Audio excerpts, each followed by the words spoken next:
when I first started cutting, the first time I cut, I was in a hurry to learn this, and that shell will spin. I went in too fast, and that thing really took off, started spinning. And I jumped back. My bench went back. I went back, and I stood there, and I thought, if I'm going to learn this, I'm going to get right back up there and do it. And that's what I did. I held the shell a little tighter and went in with the handle a little slower. And from that, it was just easy from then on. And what year was this when you started? 1966. Because this year my son was in first grade. And you had the freedom to spend some time getting a little extra income, I guess. Well, actually, it was for my husband. He was going to cut but he never got to it. And I just decided I'm going to learn it. And so he just let me go with it. Did other women cut buttons? I think my mother-in-law did it one time, I believe. Well, what was when you started cutting buttons in 1967, you said? 66. How many button shops were there in Milton? Were there any of the factories left, or were many people cutting buttons? I didn't know there were any factories in there till my husband and I had come back from California, and he wanted to see his brother, and that was in 1959.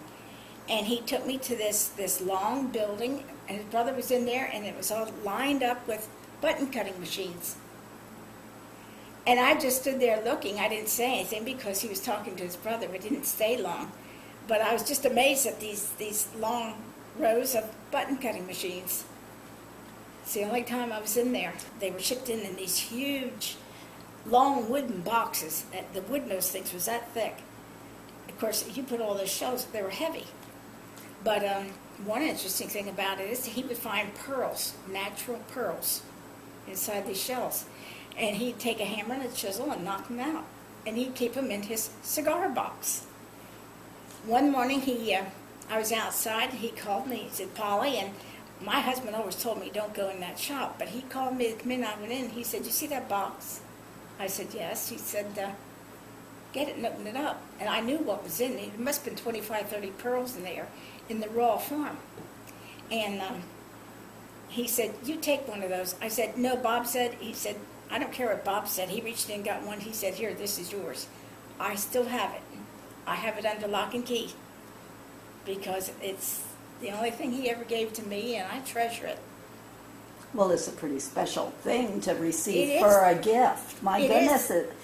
it's valuable, but I think pearls have a lot of sentimental value. It's a natural pearl.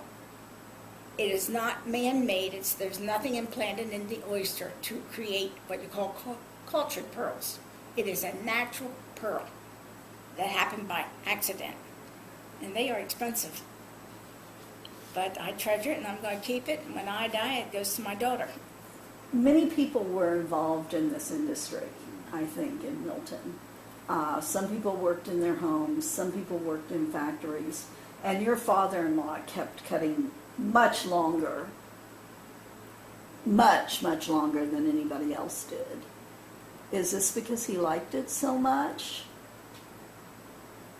I don't know. You know, he would sit there with his radio on, and there was a neighbor next door named Harry, and Harry would come over and sit there for hours on end, and he'd just sit and cut. It just, when you watched him, it was just like it was like he was really enjoying himself, you know, and somebody come in and talk to him, and he just kept on cutting.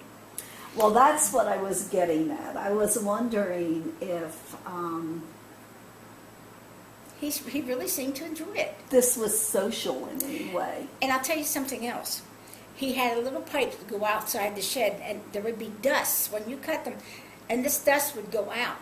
They had a garden. They never had any insects or worms or anything in their garden. And they always thought it was because that dust would fly. See, that'd be calcium, wouldn't it? It would fly over there on their vegetables, and I think that's why they didn't have any insects or anything. They always had nice vegetables in their garden. If they still did it, in my age right now, the age I am, if they still did it, I think I would enjoy sitting down and cutting them. I really think I would. As long as I had some good music on. Yeah, so I guess it's nice to be able to work in your home, not have to worry about how you're going to get someplace. Well, when I did it, I could stop for lunch. My daughter was just a little girl, and she'd be busy playing, doing something. And if anything had to be done or I needed to stop and get groceries, see, I would just cut 100 pounds a week because I had my housework and the wash and 2 little kids. So it was just perfect for me. It'd bring in some extra income and help to buy the groceries, and